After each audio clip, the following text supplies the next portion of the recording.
Welcome to the What to Read Next podcast. In this podcast, your host, Lori Amin, will interview published authors to chat about their work, journey to getting published, and their book recommendations. If you share a passion for books and always looking for your next read, then join us. Hi, Adriana. Welcome to the What to Read Next podcast. Hi, thank you for having me. I'm excited to be here. So excited to have you here. So tell us a little bit about yourself. Well, I am a reader and a writer of romance in that order. I always say I'm a reader well before I'm a writer. And I am a mom to 4 teenage boys, so that's fun. Oh my gosh. And I am married to my high school sweetheart. We actually started dating when I was 14. So we are getting ready to have our 19th wedding anniversary this year. So that's exciting. Oh my God, that's exciting.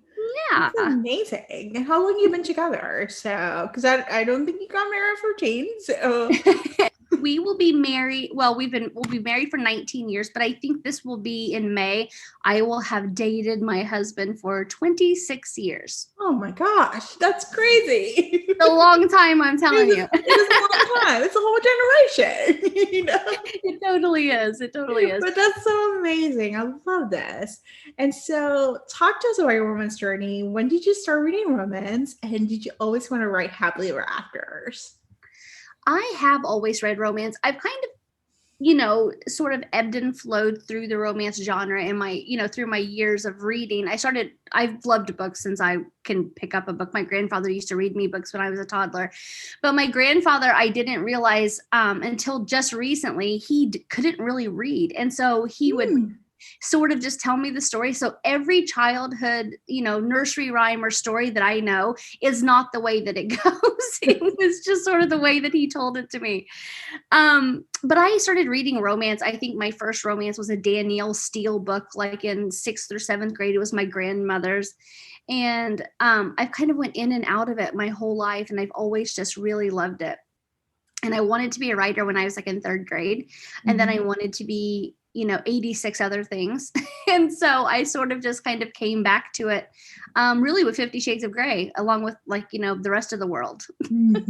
Yeah, I feel like 50 Shades it shifted the conversation. I think there's certain books or seminal books that shifted the conversation and opened up the genre. And I feel like 50 Shades did open up the genre. And so many, I think within the indie publishing explosion of it, like all these different awesome authors came out of it, which is amazing. So it really opened it back up to me in a new way. I think before then I always read romance, but it was very mature, very kind of more, cleaner, traditional sort of books that you would find at the library. But 50 Shades of Grey just opened my mind to all the things that were possible and a whole new, host of authors and stories, and really kind of wetted my whistle about maybe writing my own book eventually.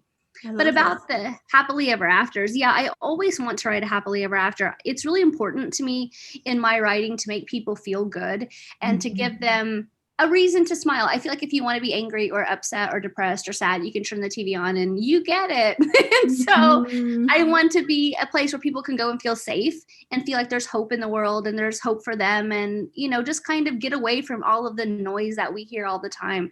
But I don't always think that happily ever afters necessarily look like a marriage with a white picket fence and 2.5 kids and a dog. Like, I think sometimes people can, are happy. They choose to be happy in different sort of situations. And so my happily ever afters don't always include, an engagement or a marriage or a baby. But I think that's important too, to make everyone, to sort of represent everyone in a way.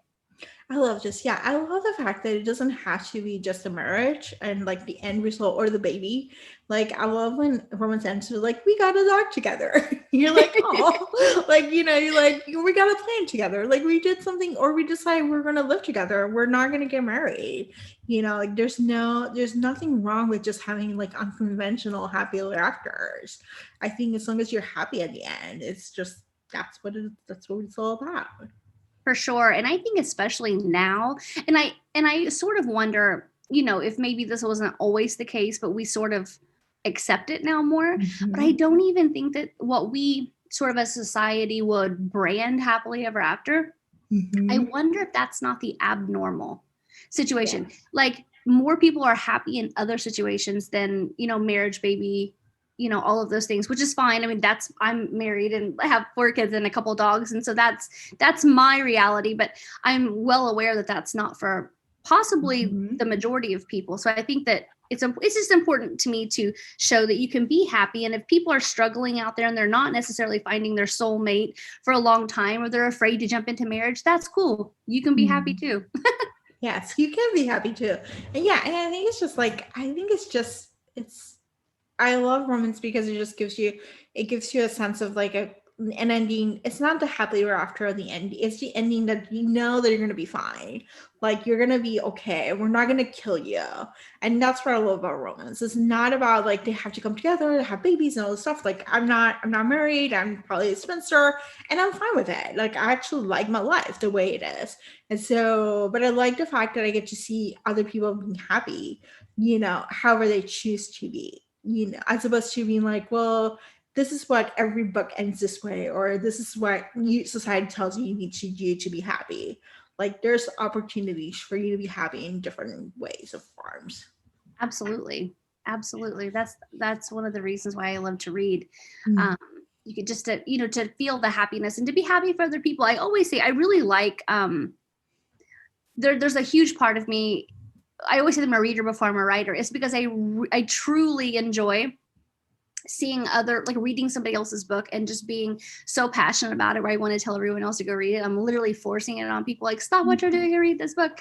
And I feel like it's kind of that way when you read romance and you see people get together, you get to cheer them on. I was a cheerleader, and I always say that's my cheerleading roots, but just to cheer the couple on, like, you made it, good job. Like it just makes me happy in a very kind of geeky way, Yes, I love this. It's like you're cheering them on to the process. You're like, you saw the journey, you saw the end result, and the end result is like, it's just gonna be happy. So so let's see. So what has it been like to write in the pandemic? Like you have 4 kids, you have dogs, you have like all these different things, and you're still pulling books. So what has been the process like for you?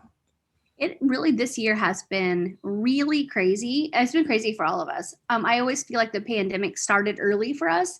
Our house burned down last December. Oh my gosh, I'm so sorry. And I feel like that kicked off this whole, like it kind of gave me a preview of 2020. You know what I mean? Yeah. So between December and in February, our house burned down. We got robbed. Our dog passed away. We had to move to an apartment with 4 kids while we tried to figure out what we were going to do. And then I had to have an emergency surgery. Oh my God. And so while I'm recovering, we were like, oh, we need to figure out how we're going to rebuild our home. And then the pandemic hit and we couldn't go anywhere. So then we moved. And so it's been a very big, it's a very big mountain for me to climb this year, to be able to get my head in a good space to write. But it has also been a relief in a way to write. And I think that that's part of why I write to begin with, is that it is an escape for me. And that's what I want it to be for my readers as well. I love this. Yeah, I feel like it's like, I talk to authors a lot, and so I love hearing why they write and like what they get out of it. And so knowing that it's escape is something that's just going to be a breather in the midst of all this craziness is a nice thing, because it shows in your books. They feel lighter, they feel like fun, as opposed to this darkness. So I'm glad you found an escape with writing. For sure. That's what books are to me, when I read as well. And that's just kind of what I want to be able to give my readers. I want to give them a reason to smile for the day. If their kids are driving them crazy, like mine probably are, or their husband's leaving all the cabinet doors open again, or, things are happening, they can pick up a book and know that, they're going to feel good. And to trust me to take them on that journey, that to be able to give somebody that reason to smile. So, that's all I'm asking for. I love this. So let's chat about series, because you have a couple of series. Did you plan the books beforehand, or knowing which couples are you going to be in, or did they just come to you as you write the books and the side characters start to talk to you or try to figure out, like, I need a book, Well, when I first started doing series, my first series was the Landry family series, and I tried to go into it knowing exactly what was going to happen. And I learned really quickly that the characters would make other decisions, and you sort of had to go with it, because if I tried to push the book to go where I want it to go, I will inevitably come back to what the characters are saying, because it just becomes impossible to force them to do something that feels not organic. So when I set up, say, the Mason series, I do know the characters and I generally know what their personalities would be. And I try to list some tropes that I think might match or be fun to play with their character profile. I usually do not know who they're going to, kind of match up with. I don't know, for example, I'm writing Boone Mason now, which will be the third book in the Mason series, but Oliver will be next. And I have no idea who he's going to be with, but I know that by the time I get there, I will know. It'll kind of come to me. He was supposed to be the third book and Boone was supposed to be fourth, but Boone was so loud in my brain. And so I knew that I had to deal with him first. It became obvious that no matter what I do, Boone's going to be very, very loud. So I just kind of have to go with the flow. I have some ideas, but I try to let them sort of guide the way. I love that Boone's coming next, because I feel like Boone needed, like, when I was reading Reputation, I was like, I want you to know about Boone and his side hustle of, like, helping the family out and his way of doing things. And then I just read the scene with Oliver. I think it was Oliver calling, basically, no, it was Holt. Sorry, I confused them. Holt calling Coy about, like, his stuff, and I was like, oh my gosh. But yeah, I think Boone needs the next book, so I'm excited he's going to be the next one. So. He's very loud. And like I said, it wasn't planned, but I think I spent some time with him in the Relationship Pact. He's in that book quite a bit because he's good friends with Larissa and Bellamy both. And he just got louder and his personality more pronounced to me. And he's the one that really is sort of in the forefront. So he's muscled his way to the front of the line. I love this. So talk to us about Reputation. What is it all about? What trope it is, which couple we're talking about. I'm already almost done with the book, but to the audience who have not read it or have not picked it up because it's a brand new release. Well, Reputation is about Coy Mason, and he's the fourth out of 5 of the Mason brothers. And he's a country music singer that has sort of had a little PR situation. And so he's back home with his mom and dad, just hanging out for a while until all of his business matters get sorted out. And his parents live next door to the Davenports, and Bellamy Davenport and Coy's brother Boone, and they were best friends growing up.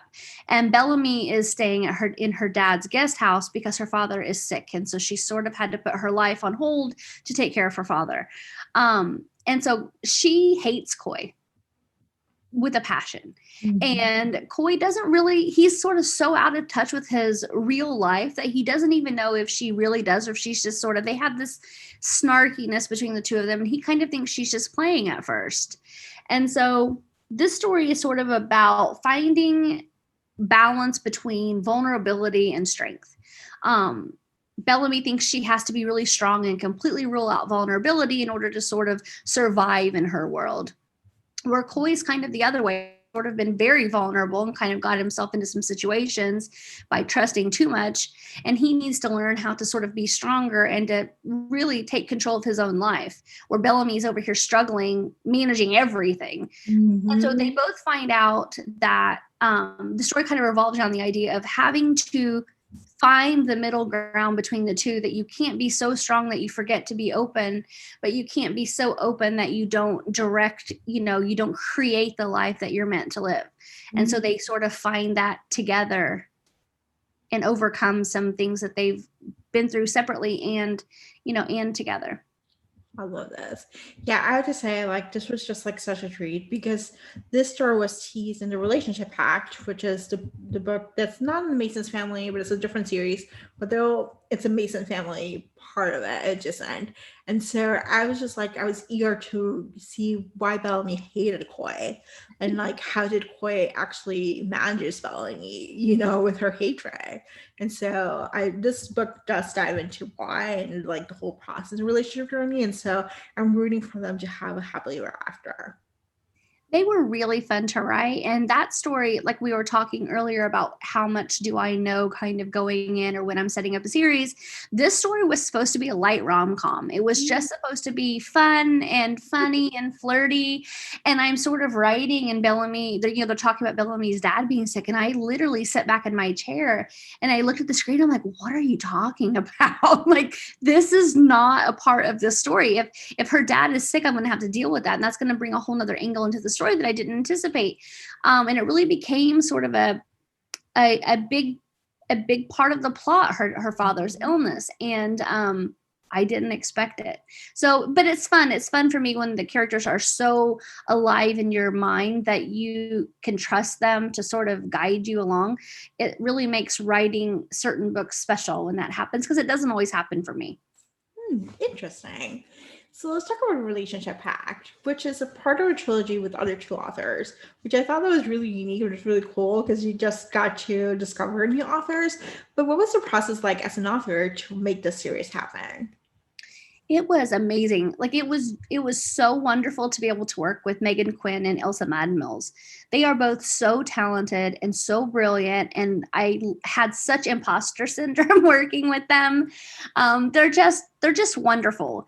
And to be able to sort of plot out, how our books are going to interconnect and everything from the plots to the branding of the series, to watch how they approach storytelling. It was very, very enlightening and just so much fun. Writing is such a solitary thing. You just kind of sit by yourself and you spend your time with people who really aren't there. And so to be able to sort of bring in a social aspect to writing was a true treat. And I'm really, I was excited to work with them, and it was just even more than I expected or ever hoped that it would be.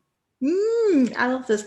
I found it was really cool just to see like three different authors and you're within the same storyline, but they're different side of stories, but they're all interconnected. And I was like, I'm curious, and it was just like fun to see.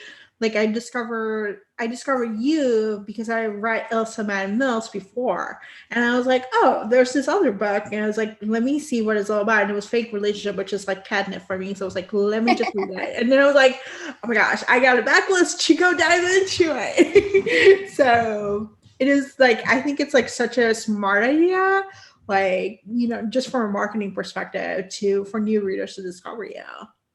It was so much fun. If the readers don't know, that the connection between the three books are they're three football players on a football team, and they're seniors, and they've sort of just ruined their senior year. They were supposed to be like the number one team in the nation, and they ended up like winning 3 games, and they're just horrible. So Elsa wrote about River, and Megan wrote about a character named Crew, and I wrote about the tight end named Hollis.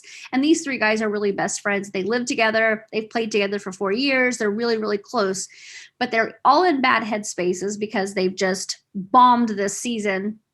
And so Christmas break is approaching, and they're all kind of going their separate ways for the holiday, trying to get their lives together because they don't know now what they're going to do.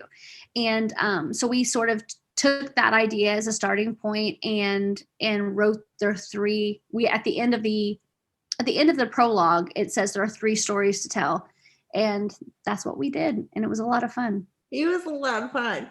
I felt for Hollis. Like, I felt for his story of, like, why he was in Savannah. Like, the whole point of, like, not having a family and just being like, well, I'm just going to spend some time. And then finding a family in Savannah. Not just finding love, but finding a family, finding a community. Something that I think he was struggling with, like, at the end of senior year, that he was going to lose his crew. Like, he was able to just get that place of, like, finding Judy, finding Larissa, finding Siggy, So, like, all these different people coming in together for him. He totally did. And Judy, actually, so there's a character named Judy, and she owns a little kind of diner gift shop type of thing in Savannah. And Grandma Judy is based off of my aunt, one of my mother's sisters named Judy. And she has found that to be hysterical. She's 76, I think. And she read the book and she thinks it is. She was really worried at first. She was like, I don't know if I like this idea. And I'm like, no, they're going to love you. I promise.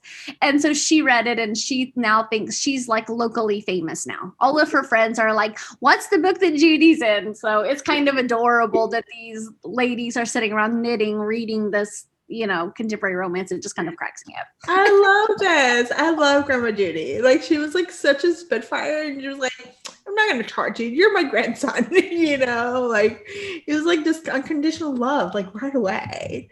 So I love this. So let's talk about tropes. What is your favorite trope to read, and what's your favorite trope to write? If given any trope, I love to write as a good angsty second chance romance. I mostly write series books, and I normally keep my series books lighter, funner, sort of more on the side of light rather than angst. Doesn't mean you're not going to get some angst, but it's not going to be really heavy. Mm-hmm. But my standalones have more angst, and I have 3. Sacrifice, Written in the Scars, and Wherever It Leads, and they're both angstier by far. Mm-hmm. And those are the books that really, like, if I can just lose myself in writing one of those, that's my dream. It takes a lot out of me to write a book like Sacrifice, but that's that makes me really happy. So what kind of self-care do you do when you're writing super angsty books? Like, because I know that takes a lot of emotion. It's like an emotional heartbreak. You're going through turmoil. So do you do any self-care? Like, how do you manage, I warn everyone in my life that I'm writing this book, and I just try to give myself the space to do it. I don't write them often. Mm-hmm. I haven't written an angsty standalone in probably 3 years, mm-hmm. but I do have one on the calendar this year, but I have to be in the right space mentally and emotionally to do it. And I really haven't been since Written in the Scars, but I think this is going to be the year if when it gets to the time on my calendar, then I will write it. But if I know that I'm not in a place to be able to really give it its due diligence and to be able to survive it myself, which sounds so dramatic, then I won't write it, and I'll go on to something else and circle back. But I think it's important because those books really do take a lot of my soul. They do. And, I would say just take it a day at a time, see where this year leads you. Because, 2020 was a heartbreaker. Yeah. So let's see what 2021 can bring you. Yeah. I hope I don't do New Year's resolutions because I will break them on New Year's Day. Yeah. Because I'm like one of those people where, like, if I tell myself you're going to do that, I'm not going to do it intentionally. I'm like a self-sabotage kind of like that. But I pick a word out every year, and I try to really guide my year based on that word. And this year's word is intentional. I want everything to be done with intent. So if I get to the spot where I feel like I can do it, then do it, with intent and do it correctly, then I will do that. I love this. So let's try some books. So who are your auto-buy authors? Which authors can write your grocery list and you're like, I'm buying their next book. It doesn't matter what they're writing. I'm just going to buy their books. A new one for me is Jessica Hawkins. I found her this year, and I love her stuff. She writes angst and just like heartbreak, and it's wonderful. And I will one-click Jana Aston. Like, I'll just pre-order. I won't even look. Her rom-coms, I call her like the queen of rom-com. Her rom-coms, her heroines which is hysterical because I feel like in romance, it's always about the hero, and the hero can screw up a million different ways and we forgive them. It's the heroine that you have to be very careful with. She writes the best heroines ever. Mm-hmm. I like to tell myself that if Julian Edelman, who's my little crush, would walk in the door, that I would be super cool about it, but I know that I would be like having all these internal thoughts, and Jana captures those quirky, like real, not necessarily pretty but hysterical if it's not you, thoughts in her heroines, and I just love them. I love them so much. And I will one click Christy Bromberg and never regret it. And Emily Goodwin, I found her recently too. She writes family series and some paranormal stuff, which I don't read paranormal, but her family series, they're so good. I really like her writing as well. I'm so excited to dive into Emily's stuff because I think I own quite a few of her books, but I have not dived into it. But you're adding them to the TBR. I love Jana. I think I remember reading wrong, and I still to this day, every time I go to the doctor's office, I have to think about whether I have to wear socks or not. Just think about her book and internal dialogue about that. Jana is so amazing. Like when I read her for the heroine, which I cannot say about any other author in romance. They're just, you read them and they're hysterical because it's not you, but that's exactly what you'd be saying. And if it was you, you'd be mortified. So you understand why she is, but it's so funny because it's not you. It is so funny. And Jessica Hawkins, did you read Somewhere in the Way, the trilogy of four book series? I have not. The one that I read over the summer, right before we moved, was the Cityscape trilogy. Ooh. And have you read that? No, I have not. Tell me. I'm going to warn you that David Dillon, I have called him, like, he's so good. Like, I have goosebumps just saying his name. That's how good he is. I will scroll on Facebook and I see someone mention David Dillon and I stop and I'm like, yeah, what are we talking about? Like, I don't even care whose group it is. I don't care that the conversation did not include me. I will elbow my way into that conversation. I love this so much. Yeah, so Somewhere in the Way is a love triangle, childhood romance, super long. It's angsty. It's like, they meet when she's really young. It's age gap, and there's an age gap. So they meet when she's really young, and he ends up with a sister, and it's just like so angsty, but so good. So there's like 4 books. It originally was going to be a trilogy, but I guess people wanted another book about them together. So there's a book about them together, but there's like 4 books in the series. So it's just so angsty. I can see those covers. They're like the light purple. Yeah. The lavender sort of. Yeah. They're lavender. They're very like, you just assume they're just going to be like, a fine romance, like nothing major. And then you read, you're like, this is so angsty. Well, after reading Cityscape, I would go into any Jessica Hawkins book now with a level of skepticism about how easy this is going to be. Because it's not. She breaks your heart, and it's such a good heartbreak. It's a good heartbreak. So what has been a book that you read this past year that you can't stop gushing about? The Cityscape trilogy. Yeah, that was so good. And I literally thought about that book forever. And it's a trilogy, so the 3. But also Danielle Allen, I read a couple of her books this year. I think Sweatpants Season, and I just read Truth or Dare. And she is a really good writer. I really enjoy her books a lot. And I also read 44 Chapters About 4 Men by B.B. Easton, which is not like it's not really a romance, but it's obsessive. So it's going to be a Netflix series, and it is the perfect book to be, well, it's a whole series, but I didn't read the others. I can completely understand why. It's going to be phenomenal. Like, it has to, like, because it plays like a movie when you read it. It's so good. Like, I really enjoyed that one too. I love this. Yeah, I think I have an arc of the 44 chapters. It's somewhere in the list of things.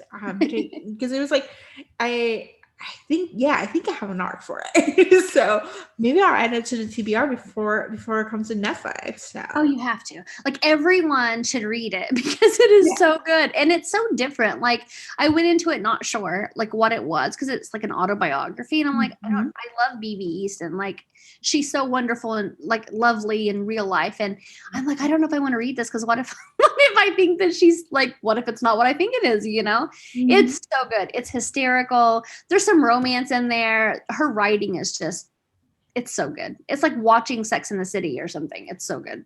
Okay, you slow me at that. So awesome. So tell us where you can buy your books.